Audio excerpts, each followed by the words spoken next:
Kaimere is a distant planet. It is defined by waves of life brought from Earth and set free to evolve independently in this new context.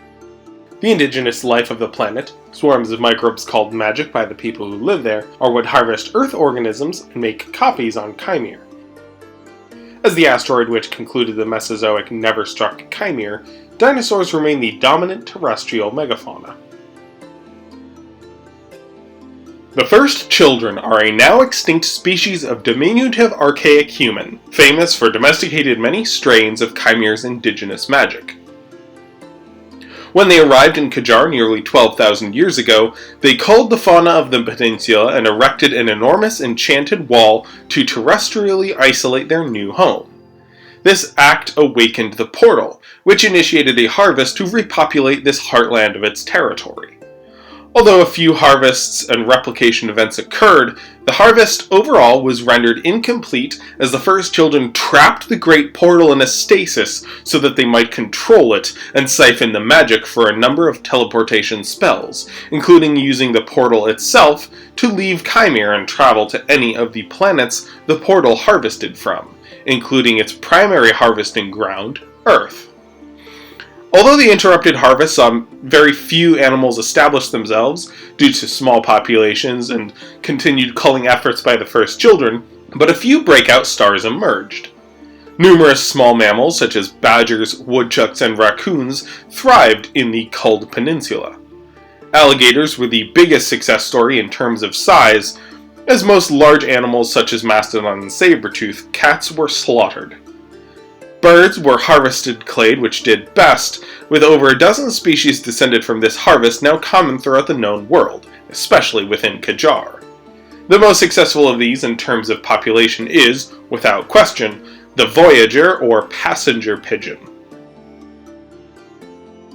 In Earth's history, the passenger pigeon was an astonishingly high population species of dove. Flocks of millions flew as one, and their population may have been as many as 5 billion in their prime. Flocks were hundreds of miles long and could take over 12 hours to pass a given place while traveling at full speed. It is difficult to overstate the sheer immensity of their population. Although they nested around North America's Great Lakes, their range extended throughout much of the central and eastern US and Canada, and all the way to the west coast during the Pleistocene. They were found in forest and prairie and ate a wide range of mast, selecting for population capacity over specializing in a certain terrain or diet. Despite such a massive population, genetic study suggests minimal diversity. This was due to repeated population bottlenecks, likely restricted by mast availability, and perhaps only erupting in great numbers and filling ecosystems after the last ice ages ended around 12,000 years ago. This also occurred to this species in Kaimere. Although only a few hundred were harvested, they adjusted to this new world with haste. Rather than try and compete for a niche among the dozens of dove species already established, passenger pigeons simply went wherever there was food, ate what they could, and carried on. Especially in the fairly open habitats of Kajar, this strategy worked very well, though it was not long before their flocks spread out. They are a temperate and subtropical species and don't do well in northern reaches of the known world. They feed on mast or seeds from trees. Although they have a preference for angiosperm nuts and acorns, especially alder mast, they are happy to indulge in any number of seeds found in Titan gardens, and the Arvelith wetlands is where they often winter. Like their Earth counterparts, Kaimeran passenger pigeons are sexually dimorphic species to a degree unusual for doves. Males are notably larger, have darker wings, and brighter iridescence on their throats and chest feathers. They can fly at speeds of over 60 miles per hour during migration. When the flocks convene upon a nesting site, they generally dominate by sheer numbers. They will deplete local resources, push out the nests of competing birds, and overwhelm predators with intimidating numbers. Passengers get mixed reception by local Kaimerans. The easy source of good meat and beautiful feathers is generally agreed to be countered by the magnitude of their excrement, ousting local game birds and lasting damage to branch and soil. Megafauna such as titans tilling the ground below their roots can convert this damaged layer of waste into fertilizer. But on islands without large beasts, this can ruin the soil for many years. Especially in years where a large flock reconvenes on the same site, depletion of seeds can cause regional extinction of local flora. Although they most often roost in Kajar in the Free States, the consequences of their roosts, coupled with the lack of megafauna in these regions, means that they often cannot support the population, so they have to look elsewhere to let the ecosystem heal.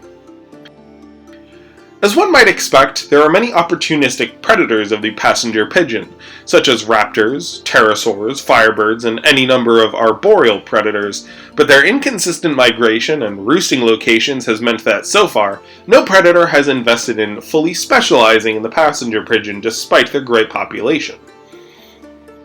Due to their speed, wide range, and generalist diets, gilled-back eagles have been their most prolific predator, and sometimes have been observed subsisting only on passenger pigeons as they follow the flock, but other predators only hunt when the pigeons come to them.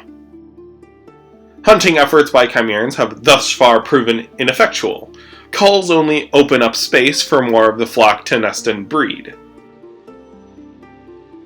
Flocks are remarkably efficient at following the pigeon in front of them, and for all the millions or even billions of birds flying as one, the decision of a destination could be down to a few, or even perhaps a single bird. It is said that during the age of witches with a passenger pigeon familiar could be invaluable to a village, as they could send their familiar to lead a flock and direct them away from settlements, fields, and forests. This may not be true, but the depiction of witches with passenger pigeons are a common motif from the era, and it is a popular theory amongst historians who study the Third Age. Although assembly naturalists often look at ecosystems in Kaimere as if they were stable and natural, the passenger pigeon is a prime example of a wild animal that is very much not. The known world as a whole is a very unstable region due to constant harvests and faunal turnover, and it is assumed that passenger pigeons are only one of the most recent examples of an animal with an outsized and unstable population that has astonishing short-term success, but as the ecosystem settles down, most presume they will eventually stabilize or go extinct. On Earth, the passenger pigeon went from a population in the billions to extinct in a matter of a century. Habitat destruction and overhunting using a wide range of mass slaughter methods in conjunction with their sociality made them especially vulnerable to the two factors mentioned above.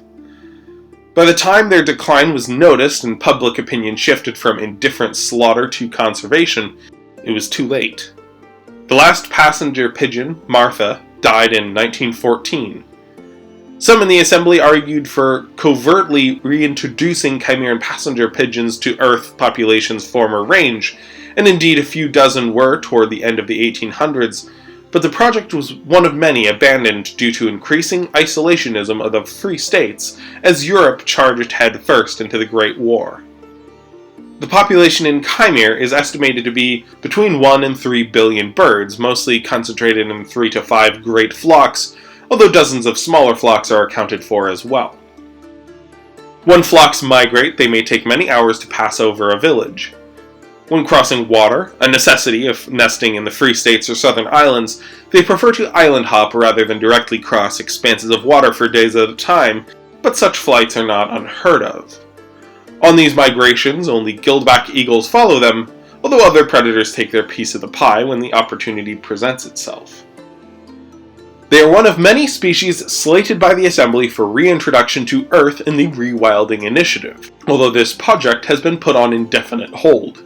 In addition to concerns of disease and sufficient genetic and ecological differences that some taxa would be considered invasive species, modern genetic testing and increasing conservation study would make the initiative impossible to enact without first making the existence of Kaimere public, something Kaimerans in the Assembly and the nations of the known world as a whole are strongly opposed to doing. Although a return to Earth now seems unlikely, passenger pigeons remain the most numerically prosperous bird species in the known world. Even so, their rapid disappearance from Earth and from even greater numbers is a reminder that numbers do not equate to stability, and no animal is impervious to the potential of extinction. They may thrive in Kaimere, relishing this second chance, but their success is often regarded with melancholy by naturalists of the assembly, who see this as a stark reminder of the impact our species can have on those around us, and a prelude to the fate many other species can look forward to given the way humans treat our world.